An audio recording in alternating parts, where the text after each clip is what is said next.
ଯୁକ୍ତ 2 ପରୀକ୍ଷା ତିନୋଟି ବିଷୟ ପରୀକ୍ଷା ଘୁଞ୍ଚିଲା। ପରୀକ୍ଷାର୍ଥୀଙ୍କ ସ୍ୱାର୍ଥକୁ ଦୃଷ୍ଟିରେ ରଖି ଯୁକ୍ତ 2 ପରୀକ୍ଷା ସୂଚୀରେ ସାମାନ୍ୟ ପରିବର୍ତ୍ତନ କରାଯାଇଛି। ତିନୋଟି ବିଷୟର ପରୀକ୍ଷାକୁ ଘୁଞ୍ଚାଇ ଦିଆଯାଇଛି। ସେହି ବିଷୟଗୁଡ଼ିକ ହେଉଛି କଳା ଓ ବିଜ୍ଞାନ ବିଭାଗର ଗଣିତ, କଳା ବିଭାଗର ଗୃହ ବିଜ୍ଞାନ ଓ ଧନ୍ଦାମୂଳକ ବିଭାଗର ବାୟୋଲୋଜି। ଏସବୁ ବିଷୟର ପରୀକ୍ଷା ମେ 19 ତାରିଖରେ କରିବାକୁ ଧାର୍ଯ୍ୟ କରାଯାଇଥିଲା, କିନ୍ତୁ ଏଥିରେ ସାମାନ୍ୟ ପରିବର୍ତ୍ତନ କରି ମେ 19 ବଦଳରେ ମେ 31 ତାରିଖରେ କରିବାକୁ ପରିଷଦ ନିଷ୍ପତ୍ତି ନେଇଛି। କାରଣ ବିଜ୍ଞାନ ବିଭାଗ ପିଲାଙ୍କ ପରୀକ୍ଷା ସୂଚୀରେ କମ୍ ବ୍ୟବଧାନ ରହୁଛି, ତେଣୁ ପରୀକ୍ଷାର୍ଥୀଙ୍କ ସ୍ୱାର୍ଥକୁ ଦୃଷ୍ଟିରେ ରଖି ଏପରି ପରିବର୍ତ୍ତନ କରାଯିବାକୁ ଉଚ୍ଚ ମାଧ୍ୟମିକ ଶିକ୍ଷା ପରିଷଦ ପକ୍ଷରୁ ନିଷ୍ପତ୍ତି ନିଆଯାଇଛି। ପରୀକ୍ଷା ସକାଳ 9ଟାରୁ ଆରମ୍ଭ ହୋଇ ମଧ୍ୟାହ୍ନ 12ଟା ଯାଏଁ ଚାଲିବ ବୋଲି କାର୍ଯ୍ୟସୂଚୀରେ ଦର୍ଶାଯାଇଛି। ଅନ୍ୟ ବିଷୟଗୁଡ଼ିକର କୌଣସି ପରିବର୍ତ୍ତନ ହୋଇନଥିବା ଉଚ୍ଚ ମାଧ୍ୟମିକ ଶିକ୍ଷା ପରିଷଦର ପରୀକ୍ଷା ନିୟନ୍ତ୍ରକଙ୍କ ପକ୍ଷରୁ ଜାରି ହୋଇଥିବା ବିଜ୍ଞପ୍ତିରେ କୁହାଯାଇଛି। କମିବ ବିଦ୍ୟାଳୟ ଖରା ଛୁଟି। ରାଜ୍ୟରେ ଗ୍ରୀଷ୍ମ ପ୍ରବାହକୁ ଦୃଷ୍ଟିରେ ରଖି ଚଳିତ ମାସ 2 ତାରିଖରୁ ସକାଳୁଆ ବିଦ୍ୟାଳୟ କରାଯାଇଛି।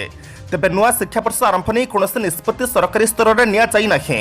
ଏହାକୁ ନେଇ ଅଭିଭାବକ ଓ ଛାତ୍ରଛାତ୍ରୀଙ୍କ ମଧ୍ୟରେ ଅସନ୍ତୋଷ ଦେଖାଦେଇଛି। ଏନେଇ ବିଦ୍ୟାଳୟ ଓ ଗଣଶିକ୍ଷା ବିଭାଗ ପକ୍ଷରୁ ଆଜି ସମୀକ୍ଷା ବୈଠକ ଡକାଯାଇଛି। ବିଭାଗୀୟ ମନ୍ତ୍ରୀଙ୍କ ଅଧ୍ୟକ୍ଷତାରେ ଅପରାହ୍ନ 4ଟାରେ ଏହି ବୈଠକ ହେବ। ଏଥିରେ ପାଠପଢ଼ା ସମ୍ବନ୍ଧରେ ସମୀକ୍ଷା ସହ ନୂଆ ଶିକ୍ଷାବର୍ଷ ସମ୍ବନ୍ଧରେ ନିଷ୍ପତ୍ତି ନିଆଯିବ। ଅନ୍ୟପକ୍ଷରେ ଗ୍ରୀଷ୍ମ ଅବକାଶ ବା ଖରାଦିନିଆ ଛୁଟି ସମ୍ବନ୍ଧରେ ମଧ୍ୟ ବିଭାଗ ପକ୍ଷରୁ କୌଣସି ନିଷ୍ପତ୍ତି ନିଆଯାଇ ନାହିଁ। ଛାତ୍ରଛାତ୍ରୀଙ୍କ ପାଠପଢ଼ା କରୋନା ଯୋଗୁଁ ବହୁଳ ଭାବରେ ପ୍ରଭାବିତ ହୋଇଥିବାରୁ ଏଥର ଖରା ଛୁଟି କାଟ କରିବାକୁ ଯୋଜନା କରାଯାଇଛି। ଖରା ଛୁଟି କାଟ କରି ବିଦ୍ୟାର୍ଥୀଙ୍କ ପାଠପଢ଼ା ଭରଣା କରାଯିବ। এককালীন 2টি রেগুলার ডিগ্রি কোর্স করিপারিবে ছাত্রছাত্রী। এণিকি 2টি রেগুলার ডিগ্রি কোর্স করিপারিবে ছাত্রছাত্রী। এণিকি ফিজিকাল মোডরে ছাত্রছাত্রী মানকু এককালীন 2টি পূর্ণকালীন ডিগ্রি কোর্স করিবাকু অনুমতি দেবাকু বিশ্ববিদ্যালয় অনুদান আয়োগ অর্থাৎ ইউজিসি নিষ্পত্তি নেইছে। ইউজিসি অধ্যক্ষ জ্যোতিষ কুমার କହିଛନ୍ତି যে ছাত্রমানে সমান বিশ্ববিদ্যালয়ରୁ কিংবা বিভিন্ন বিশ্ববিদ্যালয়ରୁ এককালীন 2টি ডিগ্রি কোর্স করিপারিবে। পূর্বରୁ ছাত্রমানকু কেবল গোটিয়ে স্নাতকোত্তর কোর্স করিবাকু অনুমতি দিয়া যাইଥିଲା। আয়োগ দ্বারা অনুমোদিত নূতন নির্দেশাবলীরে দর্শাଯାଇଛି যে জনে ছাত্র এক সময় 2টি কোর্স করিপারিবে। তবে 2টি কোর্সর শিক্ষাদান সময় ভিন্ন রহিথিব। 2টি কোর্স করুলে উপস্থান বিশ্ববিদ্যালয়গুড়িক দ্বারা স্থির ହେବ। জগদীশ কুমার ଏହା ମଧ୍ୟ ସୂଚନା ଦେଇଛନ୍ତି ଯେ କୌଣସି ବିଶ୍ୱବିଦ୍ୟାଳୟ ନିର୍ଦ୍ଦେଶାବଳୀ ଗ୍ରହଣ କରିବା ବାଧ୍ୟତାମୂଳକ ନୁହେଁ, କିନ୍ତୁ ସେ ଆଶା କରୁଛନ୍ତି ଯେ ଅଧିକରୁ ଅଧିକ ଅନୁଷ୍ଠାନ ଛାତ୍ରଛାତ୍ରୀଙ୍କୁ ଏକା ସାଙ୍ଗରେ 2 ଡିଗ୍ରୀ ହାସଲ କରିବାକୁ ଅନୁମତି ଦେବେ। କେନ୍ଦୁଝର ଜିଲ୍ଲାପାଳଙ୍କ ନାଁରେ ଆରେଷ୍ଟ ୱାରେଣ୍ଟ ଜାରି। କେନ୍ଦୁଝର ଜିଲ୍ଲାପାଳ ଆଶିଷ ଠାକରେଙ୍କ ନାଁରେ ଜାରି ହୋଇଛି ଆରେଷ୍ଟ ୱାରେଣ୍ଟ। ଜାତୀୟ ଅନୁସୂଚିତ ଜନଜାତି କମିଶନ ନିଜ ସାମ୍ବିଧାନିକ କ୍ଷମତା ପ୍ରୟୋଗ କରି ଜିଲ୍ଲାପାଳ ଶ୍ରୀ ଠାକରେଙ୍କୁ ଗିରଫ କରିବାକୁ ନିର୍ଦ୍ଦେଶ ଦେଇଛନ୍ତି। ତାଙ୍କୁ ଗିରଫ କରି ନୂଆଦିଲ୍ଲୀସ୍ଥିତ କମିଶନଙ୍କ କାର୍ଯ୍ୟାଳୟରେ ହାଜର କରିବା ପାଇଁ ରାଜ୍ୟ ଡିଜିପି ସୁନୀଲ କୁମାର ବଂଶଲଙ୍କୁ ନିର୍ଦ୍ଦେଶ ଦିଆଯାଇଛି। କେନ୍ଦୁଝର ଜିଲ୍ଲାର ଆଦିବାସୀମାନେ ବିଭିନ୍ନ ସମସ୍ୟା ଅର୍ଥାତ୍ ବ୍ୟକ୍ତିଗତ ବା ସାମୂହିକ ନେଇ କମିଶନଙ୍କ କ୍ଷେତ୍ରୀୟ ଓ କେନ୍ଦ୍ରୀୟ କାର୍ଯ୍ୟାଳୟରେ ଆବେଦନ କରିଥିଲେ। ଗତ 1 ବର୍ଷ ଧରି କେନ୍ଦୁଝର ଜିଲ୍ଲାପାଳଙ୍କୁ କମିଶନଙ୍କ ନିକଟରେ ଉପସ୍ଥିତ ହୋଇ ସେମାନଙ୍କ ଆବେଦନର ଶୁଣାଣିର ଭାଗ ନେବା ପାଇଁ ନୋଟିସ ଓ ସମନ ଜାରି କରାଯାଇଥିଲା, କିନ୍ତୁ ଜିଲ୍ଲାପାଳ କମିଶନଙ୍କ ନିକଟରେ ଉପସ୍ଥିତ ନ ହେବାରୁ ଶେଷରେ ତାଙ୍କ ନାଁରେ ଗିରଫ ପରୱାନା ଜାରି କରାଯାଇଛି। ଆଜି ପୂର୍ବାହ୍ନ 11ଟା ମଧ୍ୟରେ ଜିଲ୍ଲାପାଳ ଶ୍ରୀ ଠାକରେଙ୍କୁ କମିଶନଙ୍କ ନିକଟରେ ହାଜର କରିବାକୁ ଡିଜିପି ସୁନୀଲ କୁମାର ବଂଶଲଙ୍କୁ ନିର୍ଦ୍ଦେଶ ଦିଆଯାଇଛି। ବିଜେପି ବିଧାୟକଙ୍କ ଗାଡ଼ିକୁ ଠେଲାପଥର ମାଡ଼, ପିଏସ୍ଓ ଡ୍ରାଇଭର ଆହତ। ଲୁଇସିଂହାର ବିଜେପି ବିଧାୟକ ମୁକେଶ ମହାଲିକଙ୍କ ଗାଡ଼ିକୁ ଆକ୍ରମଣ ହୋଇଛି। ବଲାଙ୍ଗୀର ସମ୍ବଲପୁର ଜାତୀୟ ରାଜପଥ 26ରେ ବୁଡ଼ା ଛକରେ ବିଧାୟକଙ୍କ ଗାଡ଼ି ଉପରକୁ 2 ଜଣ ଯୁବକ ଠେଲାପଥର ମାଡ଼ କରିବା ସହ ବିଧାୟକଙ୍କ ପିଏସ୍ଓ ଗାଡ଼ି ଡ୍ରାଇଭରକୁ ଆକ୍ରମଣ କରିଛନ୍ତି। ପିଏସ୍ଓ ଶଙ୍କର ପରିହା ଓ ଡ୍ରାଇଭର ଦେବରାଜ ନାଗଙ୍କୁ ଗୁରୁତର ଅବସ୍ଥାରେ ଲୁଇସିଂହା ଗୋଷ୍ଠୀ ସ୍ୱାସ୍ଥ୍ୟ କେନ୍ଦ୍ରରେ ଭର୍ତ୍ତି କରାଯାଇଛି। ପଛ ସିଟ୍ରେ ବିଧାୟକ ବସିଥିବାରୁ ସେ ସୁରକ୍ଷିତ ଥିବା ସୂଚନା ମିଳିଛି। କାଲି ବିଧାୟକ ମହାଲିକ ବାତିପାହାଲ ଗାଁର ଏକ କାର୍ଯ୍ୟକ୍ରମ ସାରି ନିଜ ଗାଁ ନଗାଁ ଖକୁ ଫେରୁଥିଲେ। ଏହି ସମୟରେ ବୁଡ଼ା ଛକଠାରେ 2 ଜଣ ଯୁବକ ଆସି ବିଧାୟକଙ୍କ ଗାଡ଼ି ସାମ୍ନାରେ ବାଇକ୍ ରଖି ଦେଇଥିଲେ। ବିଧାୟକଙ୍କ ପିଏସ୍ଓ ଡ୍ରାଇଭର ଯୁବକ ଦ୍ୱୟଙ୍କୁ ଗାଡ଼ି ଆଗରେ ବାଇକ୍ ହଟାଇବା ପାଇଁ କହିଥିଲେ। ଏହାପରେ ସେମାନେ ଠେଲାପଥର ମାଡ଼ କରିବା ସହ ପିଏସ୍ଓ ଡ୍ରାଇଭରଙ୍କୁ ଆକ୍ରମଣ କରିଥିଲେ। ପିଏସ୍ଓ ଡ୍ରାଇଭର ତଳେ ପଡ଼ିଯିବା ଦେଖି ଯୁବକ ଦ୍ୱୟ ଘଟଣାସ୍ଥଳରୁ ଫେରାର ହୋଇଯାଇଥିଲେ। ତାତିଲେ ଅପରାଜିତା କହିଲେ 7 ଦିନରେ ଦେଖା ବିକଳ୍ପ ସ୍ଥାନ। ବିନାଶରୁ ନୂଆ ଇନିଂସ ଆରମ୍ଭ କରୁଛି ବିଏମ୍ସିର ନୂଆ ମହାନଗର ନିଗମ। ସକାରାତ୍ମକ ମନୋବୃତ୍ତି ଛାଡ଼ି ଆପଣାଉଛି ନକାରାତ୍ମକ ଚିନ୍ତାଧାରା। ଭୁବନେଶ୍ୱର ଛାରପଡ଼ା ହାଟଭଙ୍ଗା ଘଟଣା ପରେ କ୍ଷତିଗ୍ରସ୍ତ ବ୍ୟବସାୟୀଙ୍କୁ ଭେଟି ଗଣମାଧ୍ୟମ ଆଗରେ ଏପରି କହିଛନ୍ତି ସାଂସଦ ଅପରାଜିତା ଷଡ଼ଙ୍ଗୀ। ବିଏମ୍ସିକୁ ଟାର୍ଗେଟ୍ କରି ଭୁବନେଶ୍ୱର ସାଂସଦ ଅପରାଜିତା ଷଡ଼ଙ୍ଗୀ କହିଛନ୍ତି 430 ଲୋକଙ୍କୁ ରାତାରାତି ବାସଚ୍ୟୁତ କରାଗଲା। ସେମାନେ ଜୀବିକା ହରାଇଲେ। ଭୁବନେଶ୍ୱର ବିକାଶ ହେଉ, ସୁନ୍ଦର ଦେଖା ହେଉ, ଏହା ସମସ୍ତଙ୍କର ଦାୟିତ୍ୱ କର୍ତ୍ତବ୍ୟ, କିନ୍ତୁ ବିକାଶ ସୌନ୍ଦର୍ଯ୍ୟକରଣ କଥା ଉଠିଲେ ଲୋକଙ୍କ ସୁବିଧାକୁ ସର୍ବାଧିକ ପ୍ରାଥମିକତା ଦେବା କଥା। ନୂଆ ମହାନଗର ନିଗମ ଆସିছে, ସକାରାତ୍ମକ ବିଚାରଧାରା ନେଇ କାମ କରିବା କଥା। ଆମେ ସମର୍ଥନ କରିବାକୁ ପ୍ରସ୍ତୁତ।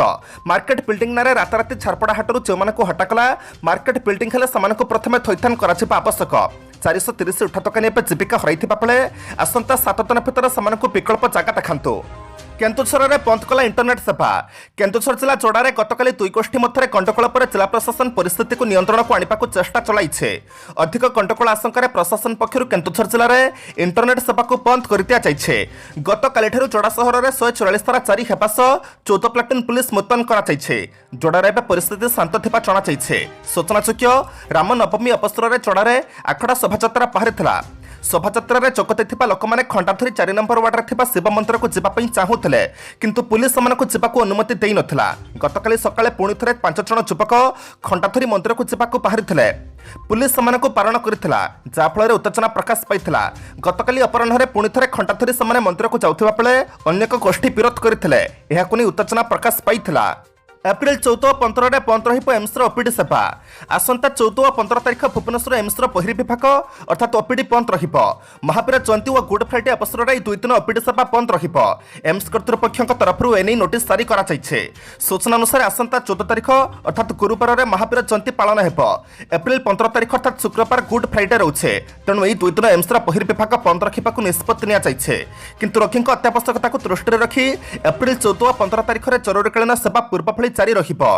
5 ରୁ ऊर्ध्व जिला को कालबैशाखी और वज्रपात येलो वार्निंग जारी। आसंता 24 घंटा मध्य राज्यर 5 ରୁ ऊर्ध्व जिले में कालबैशाखी और वज्रपात संभावना रही भुवनेश्वर आंचलिक पाणीपाग केन्द्र पक्षर प्रकाश। ए जिलागुड़िक मध्य कोरापुट रायगड़ा गजपति गंजाम कंधमाल केन्दुझर मयूरभंज और बालेश्वर आदि रही। एसबू जिला को आंचलिक पाणीपाग केन्द्र पक्षर येलो वार्निंग जारी कराई सतर्क रहिबाकु परामर्श दिया जाइছে।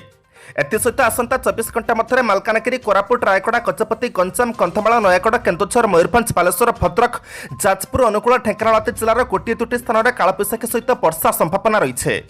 18 ରୁ खोलिब लोकसभा भवन। एप्रिल 18 तारीख सर्वसाधारण लगी लोकसभा भवन खारपाल भवन राजीव भवन खोलिब। एने राज्य सरकार निष्पत्ति नहीं। सूचनायोग्य कोविड संक्रमण बढ़ुथिबारु लोकसभा भवन खारपाल भवन कृषि भवन और राजीव भवन को प्रवेश पर आगंतुकों को बारण करा। आगमनकारी लोकसभा भवन खारपाल भवन कृषि भवन और राजीव भवन मना करा। कोरोना कायविस्तार को नजर रखी राज्य सरकार गृह विभाग एपरी कटकणा जारी करथिले। एहा सहित पूर्व जारी होइथिबा पास गुड़िक अचल हो जाइथिला। कोनोसी व्यक्तिंकर जरूरी काम थिले राज्यर विभिन्न जिल्लारू एठाकू लोकंक जीवासीपा रहुथिबारु संक्रमण रोकिबाकू एपरी निष्पत्ति निया जाइथिला। गृह विभागर स्वतंत्र सचिवंकठारु संपृक्त विभागर सचिवंक जरिए अनुमति पाइबा परे से लोकसभा भवन खारपाल भवन कृषि भवन और राज्य भवन को प्रवेश करिपारिबे बोली कुहा जाइथिला। एससीपी हृदरोग विभाग खोलिब द्वितीय क्याथ लैब। अनिश्चिततार अंत घटिबाकू जाउछे। खूब शीघ्र कटक बड़ डाक्तखाना हृदरोग विभाग में कार्यकारी हेब द्वितीय क्याथ लैब जहाँ अत्याधुनिक मॉडल रे तैयारी पई योजना कराइथिबा बेले टेंडर पाइथिबा संस्था मध्य एससीबी गस्तर आसी केउ स्थान रे व केउ ढांचार हेकु प्रस्तुत कराइथिबो सनी भित्तिभूमि अनुधान करथिबा जणा जाइछे। दिने 2 दिन मध्य उक्त संस्थार टेक्निकल टीम एससीपी रे पहुंची भित्तिभूमि अनुधान करिपार कार्यक्रम रहिछे।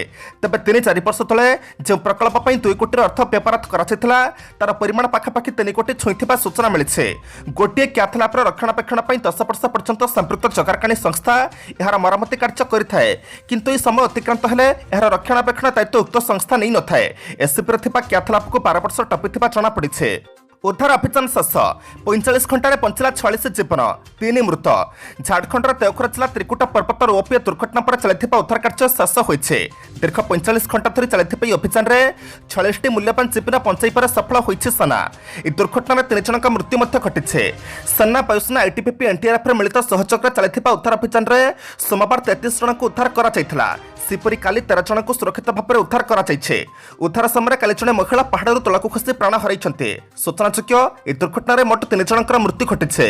सोमवार अपराह्न जनकर मृत्यु घटिथिबार सूचना मिलिथिला। एहापर संध्यार जड़े व्यक्ति हेलिकप्टर खसी पड़िथिले। हाथ खसीचिबा कारणरू खसी पड़ी तांकर मृत्यु घटिथिला। मंगलवार मध्य जड़े महिला पहाड़ खसी पड़ी प्राण हराइछन्ते। अमेरिकार डिफेन्स कंपनी को भारतर अपील।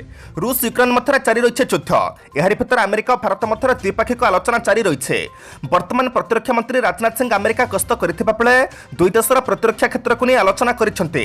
राजनाथ अमेरिकार बड़ बड़ डिफेन्स कंपनी गुड़ी को भारत में निवेश करने को कहवा सह मेक इन इंडिया कार्यक्रम में सामिल होगा प्रस्ताव देइछन्ते। एने राजनाथ अमेरिकार प्रतिरक्षा मंत्री और विदेश मंत्री को साक्षात करने सह आलोचना करिसेंते। तासह यह आलोचना भारत मेक इन इंडिया सहित अनेक किसी कार्यक्रम में अमेरिका सामिल होगा प्रस्ताव देइछन्ते। राजनाथ कहते यह आलोचना अमेरिकार कंपनी गुड़ी को भारत उत्तर प्रदेश और तमिलनाडु में निवेश करने को कहिছে। दुर्घटना एड़ाइवा पलाशुणी में निर्माण हो फुट ओभरब्रिज। राजधानी अन्यतम जनबहुल अंचल पलाशुणी में 16 नंबर जातीय राजपथ उपर फुट ओभरब्रिज निर्माण हो। भुवनेश्वर सांसद अपराजिता षडंगी एथिपाई जागा परिदर्शन करछन्ते। एहा सहित सांसद श्रीमती षडंगी जातीय राजपथ प्राधिकरण अर्थात एनएचआई अधिकारी सहित आलोचना करछन्ते। सूचना अनुसार पलाशुणी में फुट ओभरब्रिज निर्माण प्राय 2 कोटी टंका खर्च हो। वरिष्ठ नागरिकों आरंभ कर छोट पिलामानक फुट ओभरब्रिज लिफ्ट लिफ्टर परिचालना 2 जन ऑपरेटर को नियुक्त कर जुलाई मासरू फुट ओभरब्रिज निर्माण काम आरंभ हो पारे सूचना मिली। दुर्गापूजा बेलू फुट ओभरब्रिज को जनसाधारण खोल। ट्विटर में मोदी को सहबाजों जवाब। पाकिस्तान नवनियुक्त प्रधानमंत्री सहबाज शरीफ भारत सह शांतिपूर्ण संपर्क रखा आशा प्रकाश करते। आलोचना माध्यम कश्मीर समेत सबु पकिया समस्यार समाधान बाहर कर से गुरुत्वारोप करते। सहबाज पाकिस्तान नुआ प्रधानमंत्री नियुक्त होगा पर भारतर प्रधानमंत्री नरेंद्र मोदी एक ट्विट कर अभिनंदन जणाइवा सह भारत सहित यह अंचल में शांति और आतंकवाद मुक्त होगा चाहे जहाँद्वारा कि आम विकास पर फोकस कर लिखिते। यार जवाब में सहबाज लिखिं आपण अभिनंदन धन्यवाद। राष्ट्र मुख्य नरेंद्र मोदी पाकिस्तान भारत सह शांतिपूर्ण सहवस्थान चाहे तेबे कश्मीर समेत सबु पकिया समस्यार समाधान बाहर कर बेस गुरुत्वपूर्ण। आज एप्रिल मास 13 तारिख बुधवार एवं जाना 12टी राशि संपूर्ण राशिफल। मेष राशि कर्मक्षेत्र में चेष्टा करुवा काम उपर केतक दिगरू चापर सम्मुखीन हो पारती। परिवार खर्चभार वृद्धि पाइबा जो चिंता प्रकट करते। निजर केतक अज्ञात स्तर में कृतकर्म सकाशे अनुताप करने को पड़े। विवादीय घटनार दिग हठात बदली जार आशंका देखादेव। वृष राशि विभिन्न समस्या प्रतिबंधक लगी रही कौन काम अटक ना। बहुत दिन धरी जहाँ खोजुले आज ता पाइबे। उपकृत होता निजर लोक शत्रुता जो सामान्य विचलित पथ करते। मिथ्या अभियोग सकाशे अन्य उपर विरक्ति प्रकाश करते। मिथुन राशि कर्मक्षेत्र में समस्यार सरल समाधान दिगरे बंधु साहाय्य करेंगे। दीर्घ दिन देखि नथिबा सांगटी निज तरफ सहयोग हाथ बढ़ाइब। व्यवसाय उन्नति करने सह लाभ किसी कम हेब नहीं। कौन सामूहिक कार्य आत्मीय मैंने आपण परामर्श लोड़ी पारते। कर्कट राशि जिते पनईचुनई कहले आपण उद्देश्य को ठीक भाव में अन्य बुझी पारे ना। जानवाहन किणवा मन पड़ाई पारते। पिलामान कौन व्यतिक्रम को सजाड़ा स्त्री आलोचना करते। बंधु परामर्श में सत्संग और धर्मचर्चा दिग को मन पड़ाइबे। सिंह राशि जोग व्यायाम सचेतनता हेतु स्वास्थ्य भल पारिवारिक क्षेत्र में मनमालिन्य घटवा कारण मन फराक्रांत रहीपे। कर्मक्षेत्र में अन्य बेखातिर मनोभाव और कटुक्ति मन में दुख देव। ऑफिशियली कार्य व्यस्तता कारण कौन गुरुत्वपूर्ण घर कथाटी मन पड़े। कन्या राशि आज जमीती चाहिए सेमिति पाइबे। मन पुछला भली कथा कही कर्मचारीटीर भूल बुझामणा को सुधारी नेबार समर्थ हेबे। व्यवसाय शिल्प वाणिज्य क्षेत्र में सुफल प्राप्ति होई पारे। पारिवारिक स्तर में केतेक समस्या प्रतिबंधक देखा देई पारे। विशेष किसी असुविधा हेब नाही।